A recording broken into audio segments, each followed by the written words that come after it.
প্রিয় দর্শক, গ্রিন টিভির বিশেষ আয়োজন সমসাময়িক প্রশ্নোত্তরে আপনাদের স্বাগত। দর্শক, আজ আমাদের সাথে রয়েছেন বিএনপি নেতা, ঢাকা 18 আসনের বিএনপি মনোনীত প্রার্থী, জিয়া পরিবারের বিশ্বস্ত সৈনিক এস.এম. জাহাঙ্গীর। আপনাকে স্বাগত। কেমন আছেন? আছি আলহামদুলিল্লাহ। আপনাকে স্বাগত জানাচ্ছি, আপনার গ্রিন টিভির সমস্ত কলাকর্ষ থেকে স্বাগত জানাচ্ছি এবং আপনাদের গ্রিন টিভির মাধ্যমে দেশবাসী দেখছে, দেশবাসী সালাম জানাচ্ছি। আসসালামু আলাইকুম। জাহাঙ্গীর ভাই, আমরা আসলে সমসাময়িক রাজনীতি এবং সামনে যেহেতু নির্বাচন, দেশের মানুষ উদ্গ্রীব হয়ে আছে ভোট দেওয়ার জন্য, এইসব বিষয়েই কথা বলবো বেশ কিছুক্ষণ। তো শুরুতেই আপনার কাছে একদম পরিপূর্ণভাবে একটি প্রশ্নের উত্তর জানতে চাই যে বর্তমান যে রাজনৈতিক পরিস্থিতি, এই পরিস্থিতি নিয়ে আপনার মূল্যায়ন কি? আসলে পরিস্থিতি তো যেরকম দেখছেন আপনারা দেখছেন, আমরাও দেখছি, পরিস্থিতি মূল্যায়নের ব্যাপারটা আসলে খুবই দুরূহ ব্যাপার। কারণ আমাদের বর্তমান যে পরিস্থিতি, যে নির্বাচন ঘোষণা করার পরে 11 তারিখে নির্বাচন ডিক্লেয়ার হয়েছে, নির্বাচন কমিশন ডিক্লেয়ার করেছে, 12 তারিখে একটা অঘটন ঘটেছে। 12 তারিখে আপনারা জানেন, আমাদের ইনকলাব মঞ্চের মুখপাত্র ওসমান হাদিকে গুলি করা হয়েছে। তা পরিস্থিতিটা যদি ভালো হয় তাহলে তো এটা হওয়ার কথা না, কিন্তু তারপরও আমি আশাবাদী যে এই ধরনের ঘটনা যারা ঘটিয়েছে তারা দেশে একটি ভালো নির্বাচন হোক, সুষ্ঠু নির্বাচন হোক, তারা সেটা চায় না। এবং আমি সর্বপ্রথম বলতে চাই যে হাদিকে যারা গুলি করেছে তাদের দৃষ্টান্তমূলক শাস্তির আওতায় নিয়ে আসতে হবে। সরকার যত দ্রুত তাদের শাস্তির আওতায় আনতে পারবে, তাদের গ্রেপ্তার করতে পারবে, আমি মনে করি পরিস্থিতি তত আরও বেশি উন্নত হবে। আর আমরা যারা প্রার্থী হিসাবে আমরা যারা আছি, আমরা মনে করি যে পরিস্থিতি এখনও নিয়ন্ত্রণের বাইরে যায়নি। হয়তো একটা ঘটনা ঘটেছে, আরও ঘটনা ঘটবে না সেটা আমি বলবো না, ঘটতে পারে, সেটা চিন্তা করার ব্যাপার। কিন্তু আমাদের বক্তব্য হলো, সরকার যদি সিরিয়াস থাকে, সরকার যদি এই সমস্ত দৃষ্টিভঙ্গি থেকে আরও যারা এই ধরনের ঘটনার সাথে জড়িত বা ঘটাতে চেষ্টা করছে, যারা নির্বাচনটাকে বানচাল করার চেষ্টা করছে, সে দেশি বিদেশি যে কোনো ষড়যন্ত্রী হোক, শক্ত হাতে যদি দমন করার চেষ্টা করে, তাহলে আমার মনে হয় আমাদের যে পরিস্থিতি আছে, এই পরিস্থিতিতে আমরা খুব সুন্দর এবং ভালো একটা নির্বাচন করতে পারবো। পাশাপাশি অন্তর্বর্তী সরকারের চিফ অ্যাডভাইজার অধ্যক্ষ ইউনূস সাহেব বলেছেন যে বাংলাদেশের যে নির্বাচন উনি আগামী 12 ফেব্রুয়ারি করতে যাচ্ছেন, সেই নির্বাচন বাংলাদেশের সবচেয়ে ভালো নির্বাচন হবে, সবচেয়ে সুষ্ঠু এবং গ্রহণযোগ্য নির্বাচন হবে।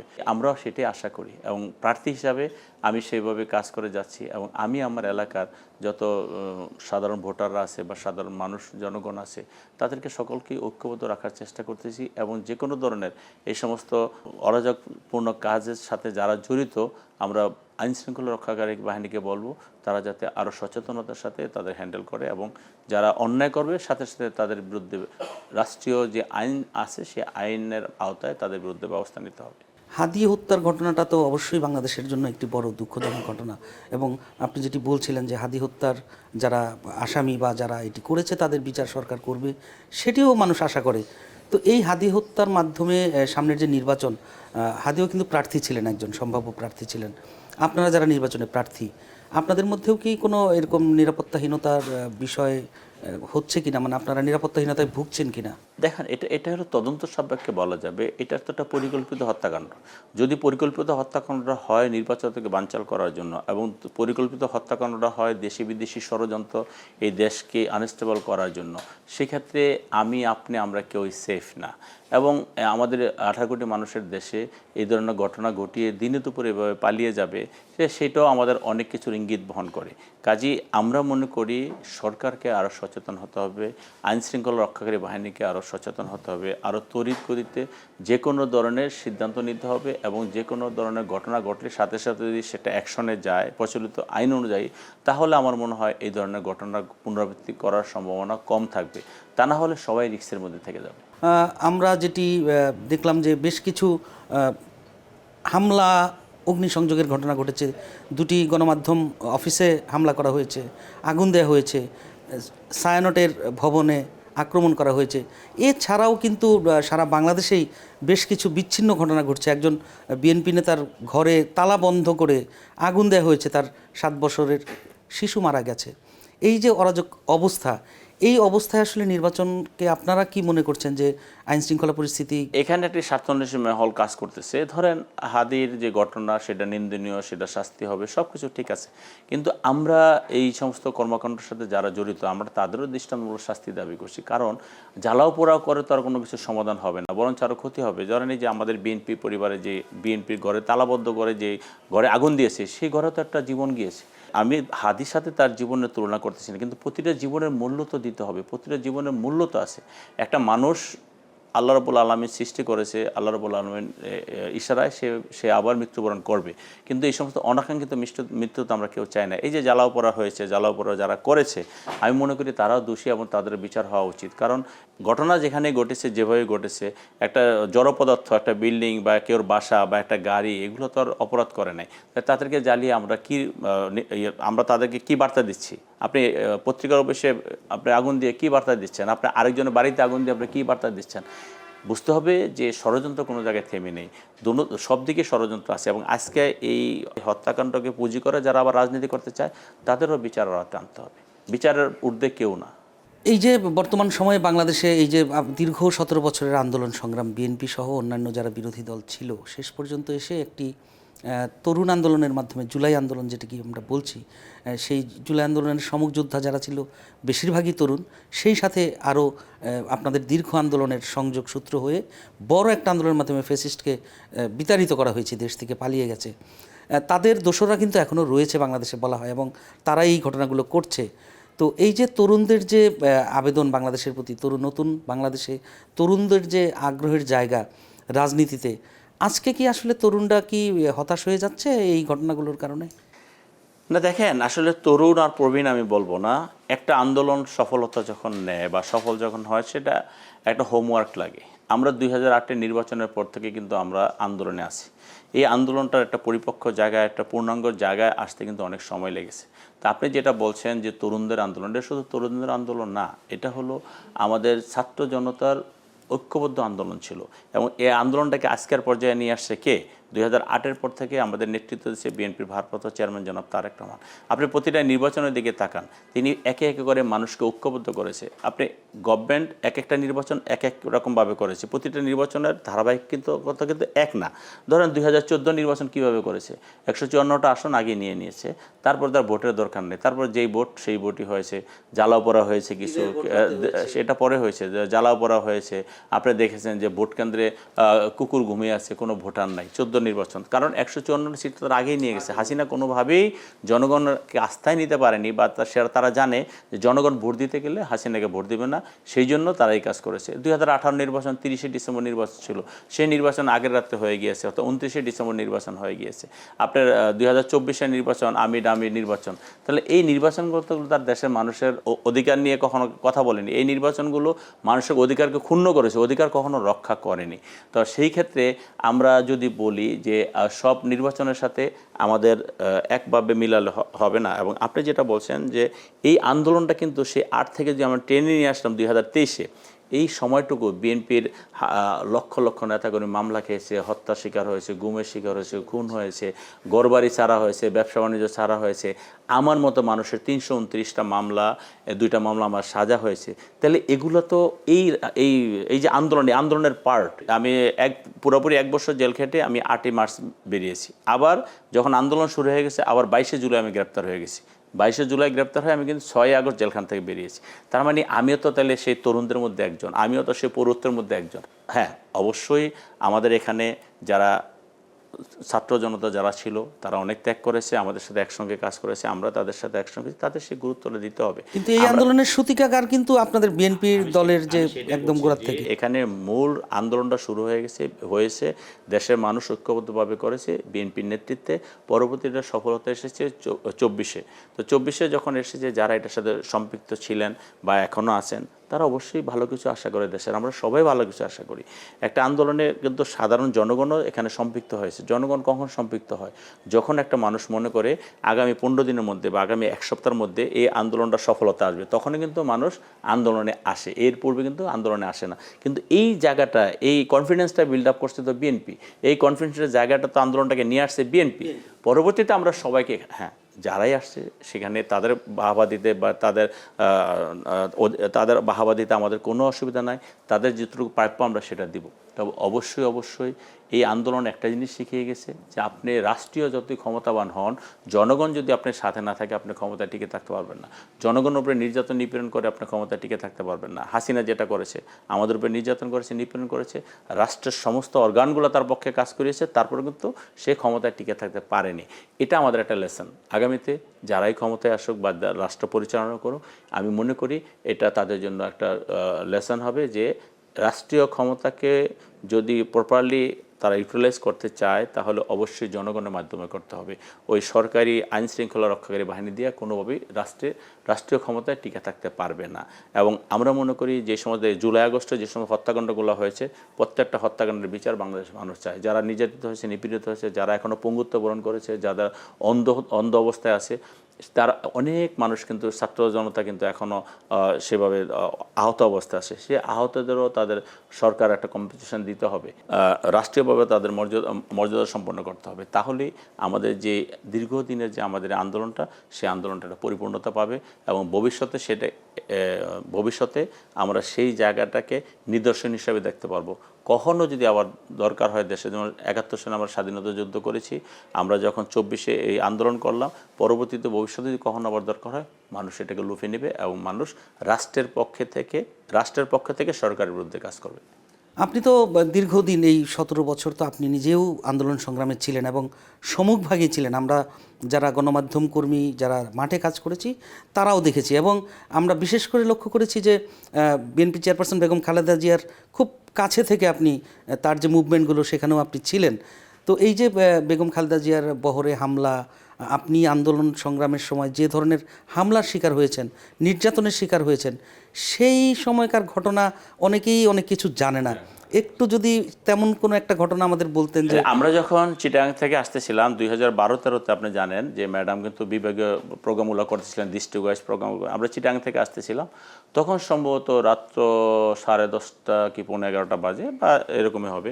আমরা যখন ফেনী আসছি, ফেনী আসার পরে আমাদের গাড়ি ভরে হামলা হলো। তো গাড়ি ভরে হামলা হওয়ার পরে আমি তো ম্যাডামের সিকিউরিটি টিমেও কাজ করি, আপনারা জানেন। আমি সেকেন্ড গাড়িতে ছিলাম, ম্যাডামের গাড়িতে আমি পরে একটা গাড়ি পরে ছিলাম। যখন হামলা হলো সাথে সাথে আমি ম্যাডামের গাড়ির সামনে এসে পড়েছি, ম্যাডামের যেখানে বসা তার গ্লাসের পাশে দাঁড়িয়েছি। হ্যাঁ, ম্যাডামের সিকিউরিটি টিমের আরও অনেক কর্মী বাহিনী ছিল, তারাও কাজ করেছে। তা আমরা সেখান থেকে ম্যাডামকে নিয়ে আমরা ইনশাল্লাহ নিরাপদে, আল্লাহ রাব্বুল আলামিন, আমাদের নেতাকর্মীরা সেখানকার ছিল যারা সকলের সহযোগিতায় এই আওয়ামী লীগ ফেসিবাদের বিরুদ্ধে সেখানে আমরা আন্দোলন সংগ্রাম করে তাদের সাথে আমি যদি বলি তাদেরকে প্রতিহত করে আমরা কিন্তু ম্যাডামকে নিয়ে ঢাকা পৌঁছিয়েছি। তো শুধু এরকম একটা ঘটনা, এরকম অনেক ঘটনা ঘটেছে।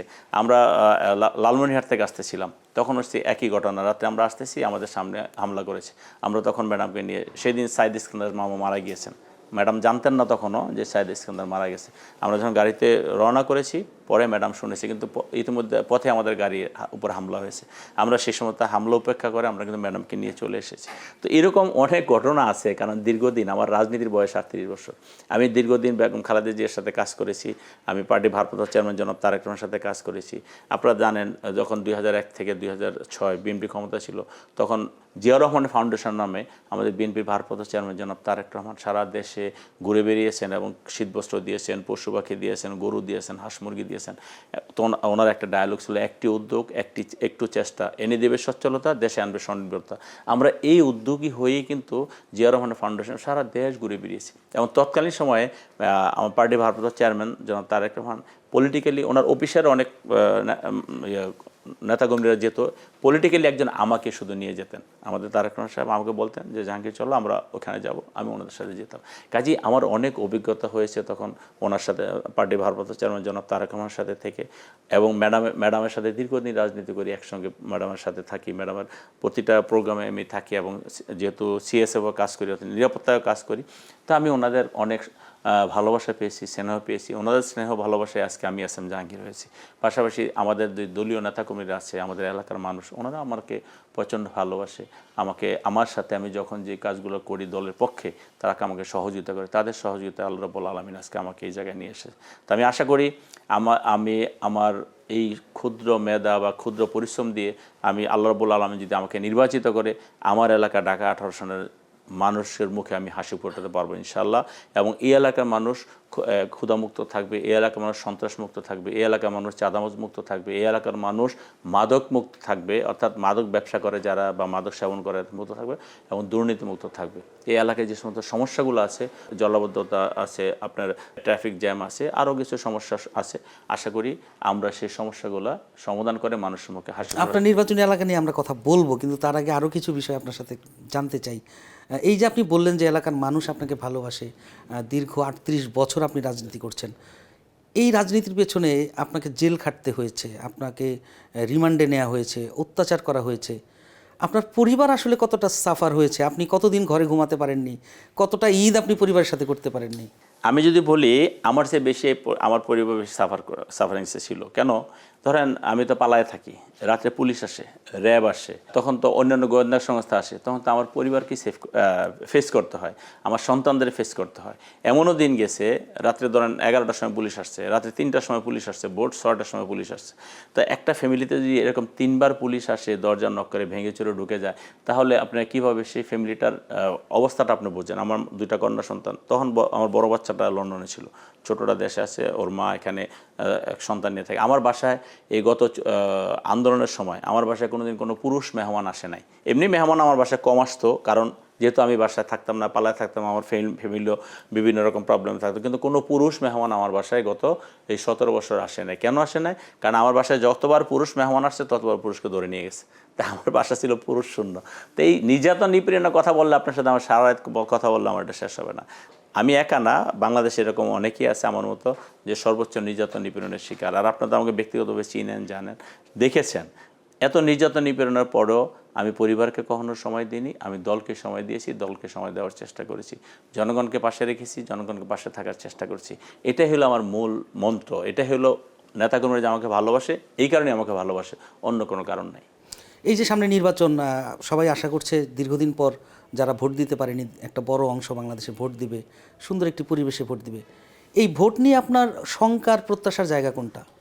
এখানে আমি তো মনে করি রাষ্ট্র একটা ভালো নির্বাচন করার জন্য দৃঢ় প্রতিজ্ঞ, যে সেই প্রতিজ্ঞা থেকেই আমরা আশাবাদী। এবং আমরা দেশের মানুষ, রাষ্ট্রের সাথে সাথে দেশের মানুষ, সরকারের সাথে সাথে দেশের মানুষ আশা করে যে বিগত দিনে তারা তাদের গণতান্ত্রিক অধিকার প্রয়োগ করতে পারেনি, ভোটাধিকার হরণ করে নিয়েছে যারা, তাদের বিরুদ্ধে নড়ে যেহেতু তারা বিজয়ী হয়েছে, ইনশাল্লাহ এবার নির্বাচনও তারা বিজয়ী হবে। এটি সুষ্ঠু নির্বাচন করার জন্য সরকার যে প্রতিজ্ঞাবদ্ধ, সরকার যে প্রক্রিয়া আছে, সাধারণ জনগণ, পলিটিক্যাল পার্টি না, শুধু সাধারণ জনগণ সে একই প্রক্রিয়া আছে। সাধারণ জনগণ চায় যে রাষ্ট্রে একটা ভালো নির্বাচন হোক, সুষ্ঠু নির্বাচন হোক, আমার ভোট আমি দিব, যাকে খুশি তাকে দিব, এই স্লোগান নিয়ে কিন্তু সাধারণ মানুষ এগিয়ে যাচ্ছে। কাজে আমার ধারণা ইনশাল্লাহ জনগণ জয়ী হবে। এই নির্বাচন কমিশন এবং বর্তমান যে আইনশৃঙ্খলা পরিস্থিতি বা যারা আইনশৃঙ্খলার দায়িত্বে রয়েছেন, তারা কি আসলে এই নির্বাচনকে সুষ্ঠু করতে ক্যাপাবল, মানে পারবে আপনার কাছে কি? না, এখন তো আমার যতটুকু আছে ততটুকু নিতে আমার চলতে হবে, আমি তো এর বেশি চলতে পারবো না। এখন ধরেন আমার শক্তি যতটুকু আছে, পুলিশের শক্তি যতটুকু আছে, আর্মির শক্তি যতটুকু আছে, বা অন্যান্য আইনশৃঙ্খলা রক্ষাকারী বাহিনীর শক্তি যতটুকু আছে, আমার যদি দরকার হয় ধরেন 100, আমার আছে 60, আমার 60 দিয়ে আমার 100 কাজ করানোর চেষ্টা করতে হবে। তো আমি আশা করি কিছু কিছু জায়গায় কিছু অপারগতা বাহ্যিক চোখে দেখা গেল, এটা আশা করি ঠিক হয়ে যাবে এবং ওনারা পারবে। রাষ্ট্র এবং সরকার দুটো সমন্বয় করে আমাদের রাষ্ট্রীয় যে শক্তিটা আছে সেটাকে ব্যবহার করে, জনগণের শক্তিকে ব্যবহার করে আমরা একটি সুষ্ঠু নির্বাচন করতে পারবো ইনশাআল্লাহ। কিন্তু বর্তমান রাজনৈতিক পরিস্থিতিতে ভোটাররা অনেকেই বলছে যে সংখ্যা প্রকাশ করছে ভোট কেন্দ্রে যাওয়া তাদের জন্য কতটা নিরাপদ হবে, কিন্তু রাজনৈতিক দলগুলো এবং দেশের মানুষ চাচ্ছে ভোট দিতে। তো আপনার কাছে এমন কি কোনো কিছু মনে হয় যে রাজনৈতিক দলগুলো কী ধরনের পদক্ষেপ নিলে ভোটাররা ভোট কেন্দ্রে যাওয়ার আস্থাটা পাবে? না, এখন ধরেন আমাদের 18 কোটি মানুষ, আমাদের 18 কোটি মানুষের আমাদের 55,598 বর্গ কিলোমিটার আমাদের বাংলাদেশ। এত বড় দেশ, এত ঘনবসতিপূর্ণ দেশ, এখানে অনেক ধরনের ঘটনাই ঘটতে পারে, কিন্তু তারপরও আমাদের দেশের মানুষ এগুলো ইউজড টু, যে টুকটাক যে সমস্যাগুলো আছে সেগুলো সমাধান করে। যেহেতু বিগত 3টা নির্বাচনে তারা ভোটাধিকার প্রয়োগ করতে পারেনি, কাজেই তারা ইনশাআল্লাহ ভোটাধিকার প্রয়োগ করবে এবং ভোট দিতে যাবে। এটাই হলো বাস্তবতা, যেহেতু তারা অধিকার থেকে বঞ্চিত ছিল, সে অধিকার নিয়ে তারা যুদ্ধ করেছে, যুদ্ধে তারা জয়ী হয়েছে। যেহেতু তারা সফল হয়েছে, সেই সফলতাকে তারা ধরে রাখতে চেষ্টা করবে, সেই জন্যই তারা ভোট কেন্দ্রে যাবে এবং যেই আমাদের যে আমি বারবার যে একই স্লোগানের কথা বলছি যে আমার ভোট আমি দেবো, যাকে খুশি তাকে দেবো, সেই স্লোগান নিয়ে জনগণ এগিয়ে যাবে ইনশাআল্লাহ। এবং তাদের যত সংখ্যায় থাক তারা ভোট কেন্দ্রে যাবে এবং তাদের পছন্দনীয় প্রার্থীকে ভোট দিবে। বিএনপিও কিন্তু শুরু থেকেই তরুণদের প্রতি তাদের একটা টার্গেট রয়েছে, তরুণ ভোটারদের ভোট কিভাবে নেওয়া যায়। এটিকে আপনি আসলে আপনার আসনের নির্বাচনে নিশ্চয়ই এখানে জামাতের প্রার্থী থাকবে, এনসিপির প্রার্থী থাকবে, আপনি এটিকে কিভাবে চ্যালেঞ্জ হিসাবে নিচ্ছেন? বিএনপি সবসময় তারুণ্য নির্ভর দল। তারুণ্য নির্ভর দল হিসাবে আমরা সবসময় সে তরুণদের নিয়েই কাজ করি।